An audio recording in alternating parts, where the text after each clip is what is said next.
Você é livre nessa manhã. Você é livre nessa manhã para adorar Ele, para se render a Ele.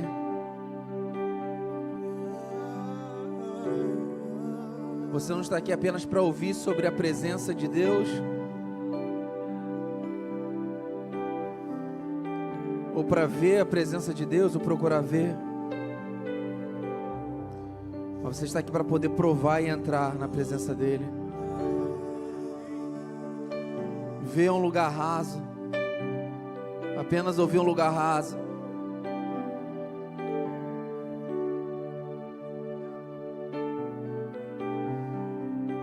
É um lugar raso. Existem águas mais fundas. Existe um lugar mais fundo.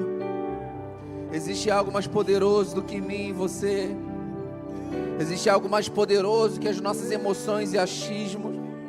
Existe algo mais poderoso que as nossas tribulações leve e momentânea.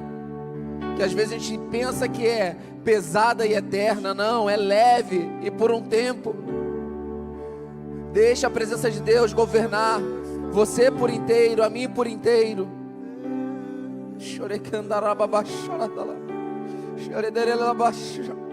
Você é livre para falar em outras línguas. Quando você fala em outras línguas, é só você e o Senhor. É uma linguagem que só você e o Senhor entende. Nenhum inimigo consegue atravessar, nenhum inimigo consegue entender, nenhum inimigo consegue discernir, pois é uma linguagem do Filho e do Pai. É um código que só o Filho e o Pai têm. Só a intimidade entre o Pai e o Filho tem. E ninguém consegue entrar, ninguém consegue interferir.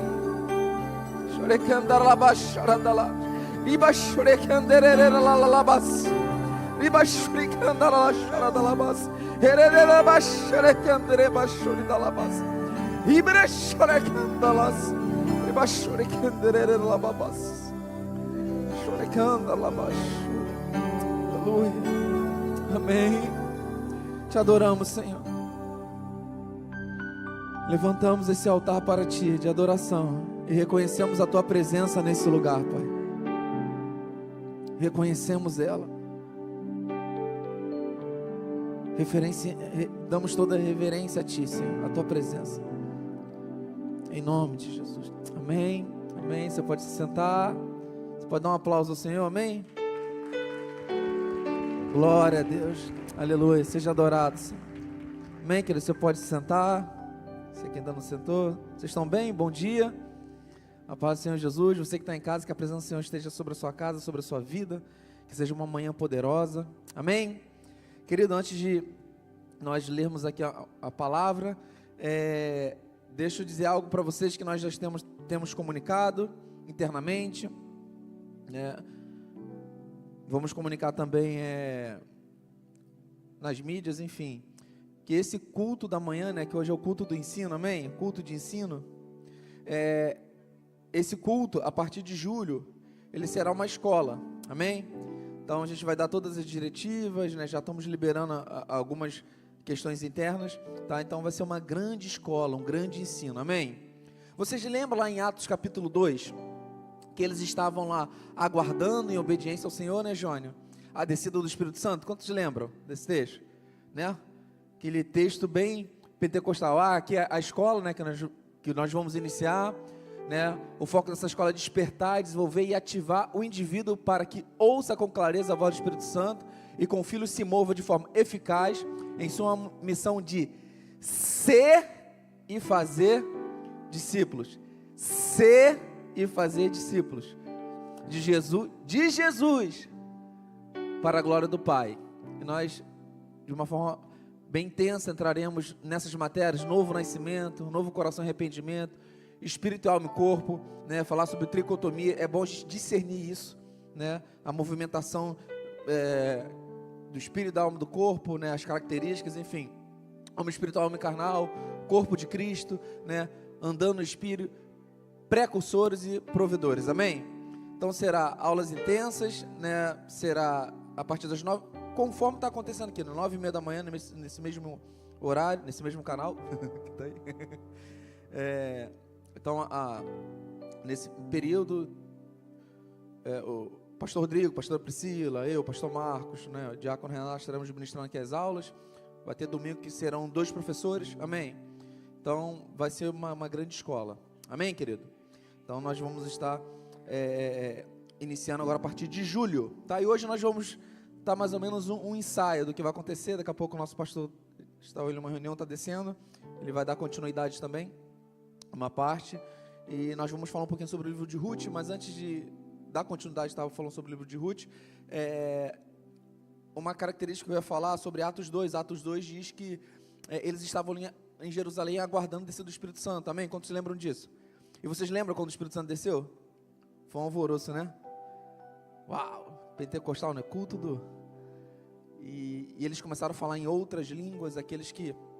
O interessante é que ali, quando falar em outras línguas, não é línguas estranhas, e nós faremos imersões para falar sobre os dons do Espírito Santo, né?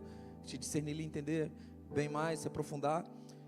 E eles não estavam falando em outras línguas, ou línguas estranhas, mas eles estavam falando na língua que as pessoas que estavam lá de outras nações, né, ouviam na sua língua natal. Não é legal? Aí sabe o que isso me faz lembrar, César? Lá em Gênesis, quando eles entendem de construir a Torre de Babel, quantos lembram? E eles falavam em quantas línguas ali? Devido a isso que as línguas, né? Então, percebe que o próprio Senhor falou o seguinte, precisamos parar com isso, senão eles vão alcançar aquilo que eles tanto querem, devido à unidade e o propósito que eles queriam ali. E eles falavam a mesma língua.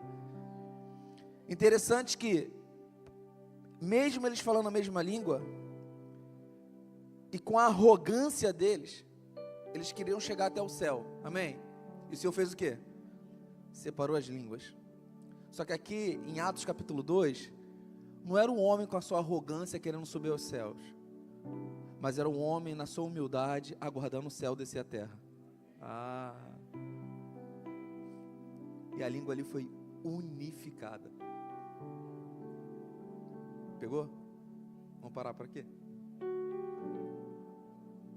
Então, querido, a humildade, o se render, obedecer, estar no lugar que Deus determinou, é um lugar onde o céu desce. A gente não está aqui arrogantemente querendo subir aos céus, pelo contrário, a nossa origem é o céu já está dentro da gente. A gente quer manifestar o céu, para que o céu venha, estabeleça a cultura dele aqui na terra, amém? Então, mas por que eu estou falando isso? O ensino, porque depois que tudo isso acontece, a Bíblia diz que alguns deles lá achavam que os apóstolos estavam o quê? Embriagados, ridicularizavam ele. Só que o texto diz que Pedro toma a palavra e começa a descrever das escrituras. Quando tu lembra disso? E fala dos profetas e diz tudo que está acontecendo e vai até Jesus e disse, né, até a morte e ressurreição de Jesus, e diz que tudo isso aconteceu porque está escrito. Está o quê? Escrito. Aí a Bíblia diz que eles, sabe o que acontece com eles? Eles ficam agoniados, não sei se a pronúncia é essa, mas eles ficam incomodados no coração, querendo também aquilo. Uau! Então você entende que o Shalamafaia, né, o movimento do Espírito Santo, né, é bom, amém? Glória a Deus. Mas é necessário ter o fundamento disso. Então a gente não pode excluir o ensino. Entendeu? Porque alguns vão pensar que estão embriagados. Não, a palavra do Senhor é o fundamento da movimentação do Espírito. O Senhor nunca vai contra a sua palavra. Então Pedro, ele discorre das escrituras. E aqueles que estavam falando mal, passaram a não falar mal. E pelo contrário, eu quero isso também. Então, querido, precisamos do mover do Espírito Santo, amém? Precisamos buscar a presença do Senhor, amém? E precisamos buscar o ensino, entender as escrituras. Então, querido, essa escola que nós estamos iniciando, ela é fundamental para o amadurecimento, o discipulado, o crescimento da Igreja de Cristo. Amém? Glória a Deus. Aleluia. Então vamos ler um pouquinho o texto. Eu assim, pastor, você vai ler sobre Ruth de novo, querido? A gente só muda quando Deus manda. Então assim, a gente não tem uma cartilha aqui de, hoje vamos pregar sobre isso, amanhã pregar isso, não. É o que o Espírito flui, é o que o Senhor fala e declara, amém? Abri o capítulo de livro de Ruth, capítulo 1, nós vamos falar um pouco aqui sobre isso. E ontem, né, eu estava com o irmão, né, eu estava com o César, a gente estava caminhando, e o César falando algumas coisas ali, ele tocou num ponto que a gente não tinha conversado, é algo que Deus estava falando comigo, e Deus abriu. Eu falei, César, Deus está falando muito sobre isso comigo. Interessante, no próprio livro de Ruth, porque a gente lê, parece que já viu de tudo, né? Mas Deus ele vai revelando algumas porções. O livro de Ruth, capítulo 1, diz o seguinte: na época dos juízes houve uma grande fome na terra. Um homem de Belém de Judá, com a mulher e seus 2 filhos, foi viver por algum tempo nas terras de Moabe. O homem chamava-se Elimeleque, mulher de Noemi, e seus 2 filhos, Malom e Quilom. Eram efrateus de Belém de Judá. Chegaram a Moabe e lá ficaram, tá? Só até aqui, esse primeiro versículo. O que nosso pastor tem liberado, o que nós temos liberado, a proclamação profética do mês, quantos lembram? É sobre o quê? Precursor e percussor. Precursor e percussor. E nós, né, ou melhor, o Senhor, Ele se movimenta de estação em estação, amém? O nosso Deus é um Deus de estações. O nosso Deus não é um Deus de círculos viciosos. Eu sempre a gente sempre fala sobre isso para trazer um contexto. O nosso Deus não é um Deus de círculos viciosos. Então, as estações que Deus quer que a gente entenda e atravesse, é para o quê? Romper círculos viciosos na nossa linhagem, na nossa geração, na nossa família, amém? Então o Senhor, Ele quer que nós venhamos avançar a cada vez mais naquilo que Ele tem para nós. A cada dia Deus quer se revelar a nós, como um pai amoroso revelando ao seu filho. Então a cada dia Deus requer de nós um grau de maturidade, para que quando nós entrarmos, né, Alexandre, numa nova estação, a gente não entre imaturo, porque se a gente entrar imaturo, a gente se perde. Ainda que você tenha os seus bens, né, o seu filho, o meu filho, a minha filha, que é menor de idade, tem 9 anos, o que é meu é dela, ela é herdeira, sim ou não? Ela é herdeira, mas ela não pode usufruir ainda de uma forma integral, ou de uma forma completa, porque ela é imatura, porque se eu entregar para ela, como um pai irresponsável, ela vai acabar se machucando com aquilo, vai acabar se perdendo com aquilo, porque ela não tem uma maturidade para poder gerir tudo aquilo que está acontecendo, amém? E essa pedagogia é da mesma forma como Deus para conosco. Lá em Efésios diz que Deus nos abençoou, passado, presente e futuro. Abençoou, passado, com todas as bênçãos espirituais nas regiões celestiais em Cristo Jesus. Então, ele está dizendo o seguinte, que o Senhor nos abençoou, amém, está no passado. Então eu já sou abençoado, você já é abençoado, amém?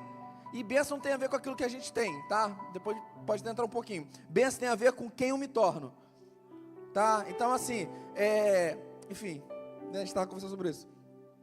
Nos abençoou, passado, né, William? Com todas as bênçãos espirituais nas regiões celestiais. Opa, nas regiões fala o quê? De lugar. Então, se o Senhor me abençoou com todas as bênçãos espirituais, por que muitas vezes, hoje aqui, no mundo físico, ou no Cronos, eu ainda não peguei, não estou vivendo algumas coisas, porque eu ainda não entrei aonde eu devo entrar, eu não acessei aquela estação, porque nas regiões, ou seja, em uma nova estação, em um novo lugar. E por que eu não entrei? Porque ainda não consegui dar uma resposta de maturidade, de quebrantamento e de obediência na estação que eu estou. Então Deus é tão amoroso que Ele está nos guardando, para que a gente não venha entrar numa estação, e Ele libera, e a gente se perde. É igual aos nossos filhos, né? Nossos filhos dizem assim, se você entendesse que tudo que é meu é teu. Cristo sempre falava isso. Filipe fala o seguinte, Jesus, mostra meu Pai. Aí Jesus quase dá um mortal para trás e fala assim, não é possível? Está todo esse tempo comigo, você me faz uma pergunta dessa, mostra meu Pai. Quem vê a mim, vê o Pai. Quem ouve a mim, ouve o Pai. E Jesus, quando ora antes da sua morte, na oração sacerdotal, ele não ora para que dê poder aos discípulos. Ele fala o seguinte: Pai, assim como eu e tu somos um, que ele seja um em nós, para que o mundo creia que tu me enviaste. Então nosso Deus é um Deus geracional. Nosso Deus é um Deus que quer compartilhar dos pais aos filhos, dos filhos aos filhos. E ele, como pai, compartilhou o filho, e o filho compartilhou a nós. Então nosso Deus é um Deus geracional. E a todo momento Cristo estava apontando, sabe para quem? Para o Pai. E todo momento o Pai estava apontando para quem? Para o Filho. Uma conexão de duas gerações. Não tem como construir algo na eternidade se não houver um alinhamento de gerações. Não tem como eu avançar se eu não honrar aqueles que vieram antes. Não tem como eu avançar se eu entender que os precursores têm um lugar primeiro na minha vida. Precursores. E o meu avanço nunca vai ser para desonra. Se o meu avanço está desonrando aqueles que estão atrás, nunca foi Deus que mandou. Eu estou indo com as minhas próprias forças. Cristo ensina isso. E Ele ora dessa forma. Então, querido, a grande luta na humanidade, está tendo guerra, rumores de guerra, sim ou não? Temos acompanhado. Mas não é sobre dinheiro, é sobre lugar, sobre poder. Lembra quem quis o lugar de Deus no céu? Sempre foi uma briga de lugar. E como ele não conseguiu o lugar no céu, ele veio tentando e tirou o homem do lugar dele de origem. Então, já que eu não consegui o lugar, então eu vou tirar o homem do lugar dele de origem. O lugar lá no Éden, de intimidade, falava com o Senhor como ali, diariamente, governava tudo. Querido, meu lugar e teu lugar de origem, intimidade com o Senhor e governo sobre tudo que Ele fez. Reis, governo, e sacerdote, intimidade. Rei e sacerdote. Amém? Pastor, que isso tem a ver com Ruth? Não sei, estou brincando. Sei sim.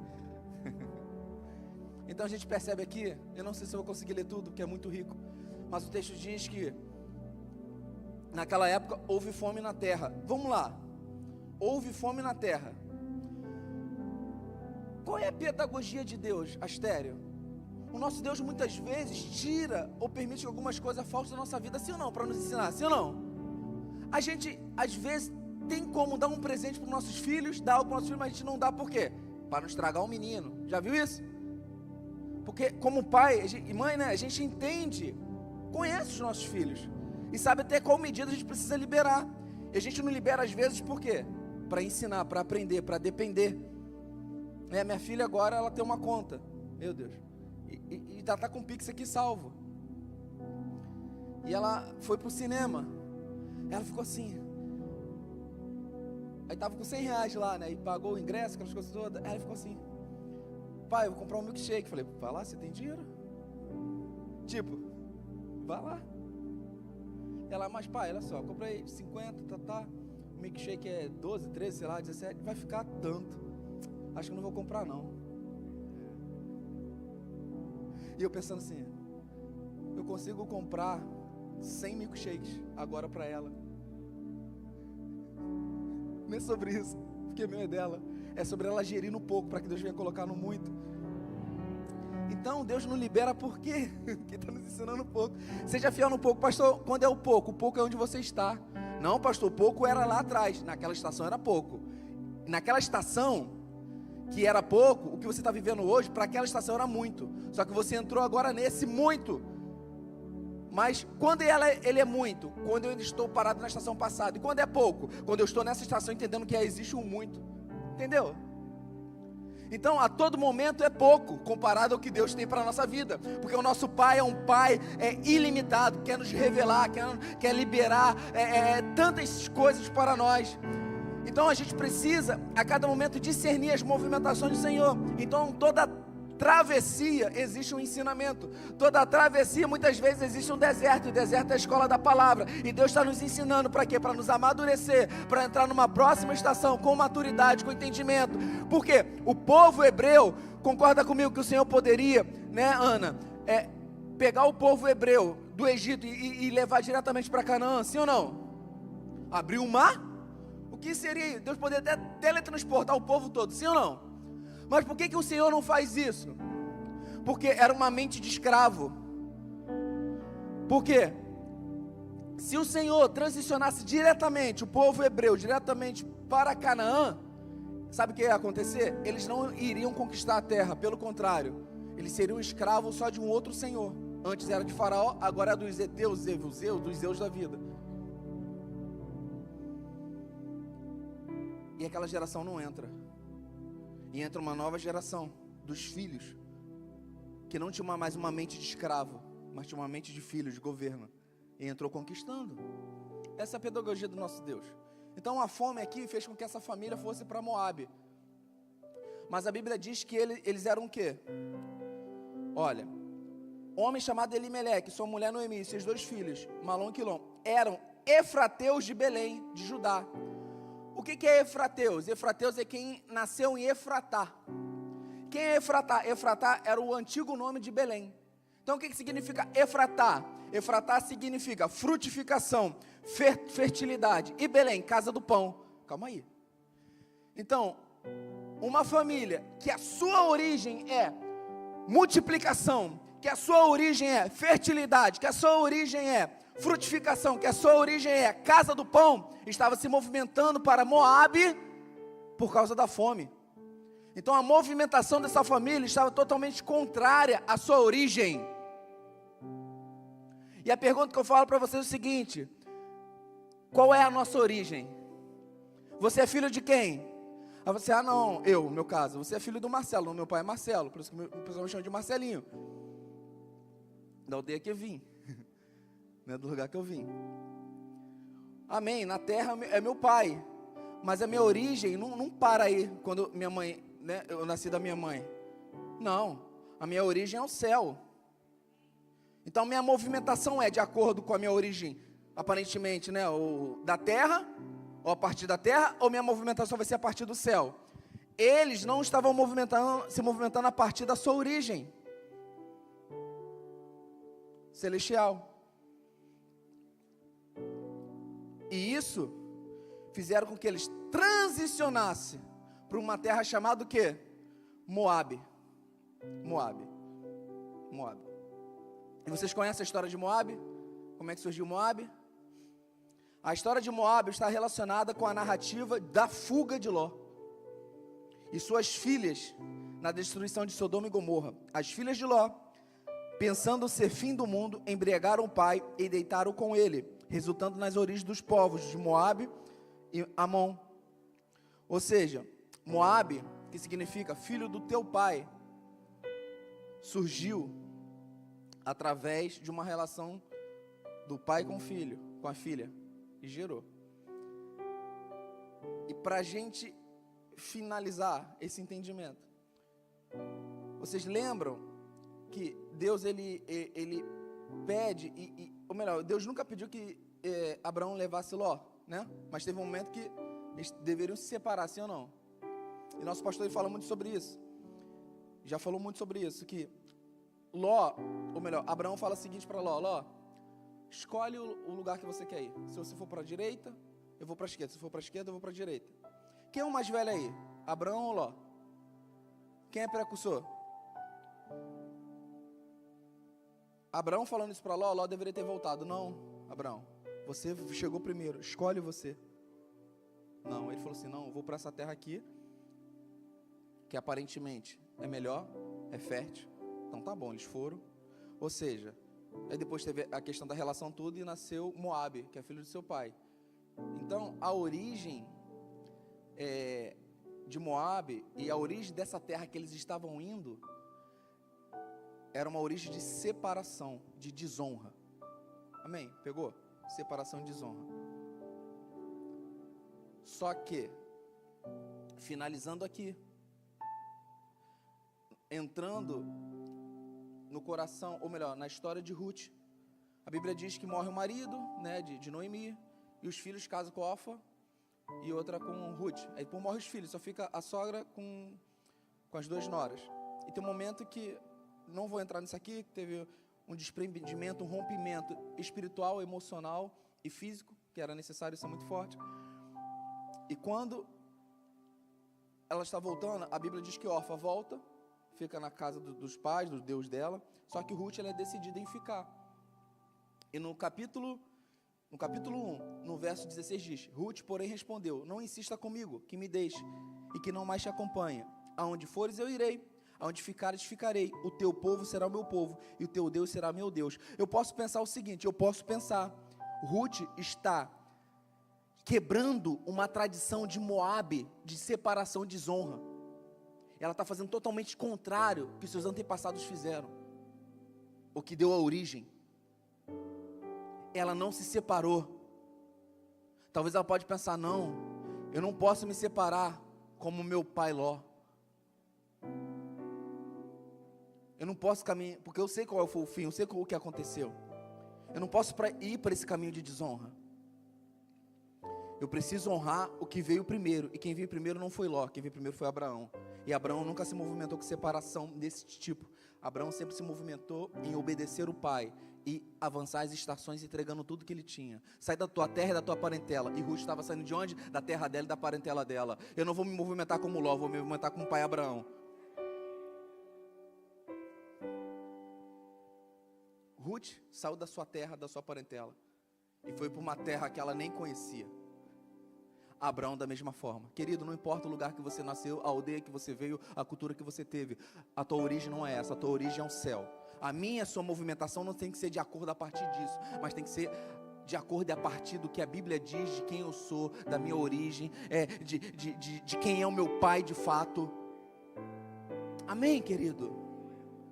Então, a minha movimentação e a sua não pode ser dessa forma. Eu não me movimento por necessidade, eu não transiciono por necessidade, eu me transiciono por propósito.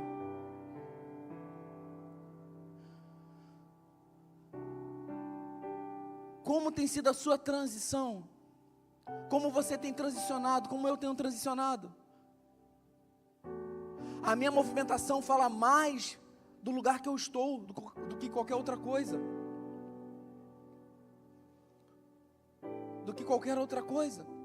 O pastor Marcos, ele mandou uma palavra, eu estava refletindo um pouco sobre isso.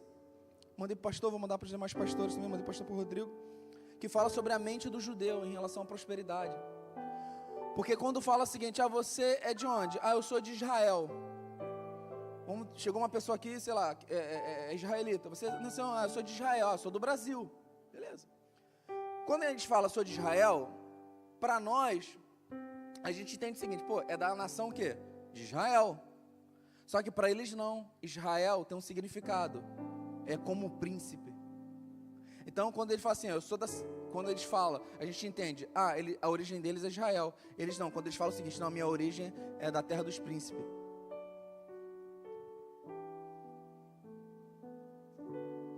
Ele está dizendo o seguinte, eu sou príncipe, aonde eu chego, não é para ser cauda, é para ser cabeça. Respeitando quem chegou antes. Então, querida, a nossa movimentação não pode ser de acordo com a nossa origem terrena, mas sim com a nossa origem, que é o céu, que veio antes disso, a eternidade. Então, Ruth, ela transicionou não seguindo seu pai Ló, mas ela transicionou seguindo seu pai Abraão, o pai da fé. E a gente sabe tudo que aconteceu, né? Depois. Amém, querido? Você crê nisso? Aleluia. Feche seus olhos. Reflita um pouco sobre.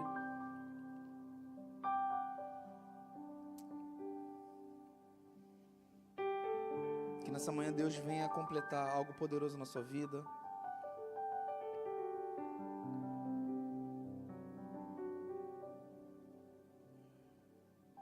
Se a sua movimentação até aqui foi de acordo com engano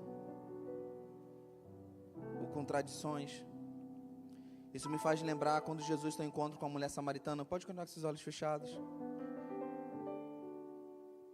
ela diz: porventura você é maior que o nosso pai Jacó?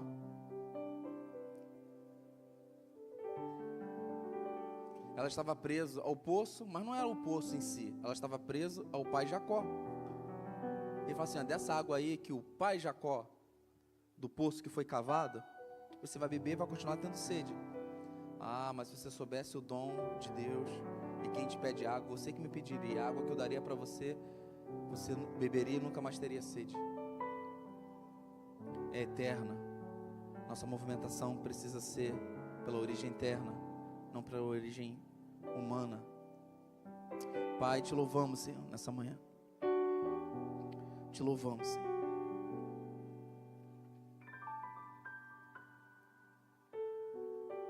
Te louvamos. Precisamos romper o nível da razão, Senhor, o nível da emoção, e entrar num nível de honra, num nível de lealdade, pois Tu é o nosso Deus. Jesus Cristo era o unigênito, o único Filho, e se tornou primogênito de muitos irmãos, se tornou precursor de toda a humanidade, de todos aqueles que o aceitam como o único, suficiente Salvador. Essa é a dinâmica do nosso Deus, essa é a dinâmica do nosso Pai, essa é a dinâmica, essa precisa ser a nossa movimentação, essa precisa ser a nossa movimentação.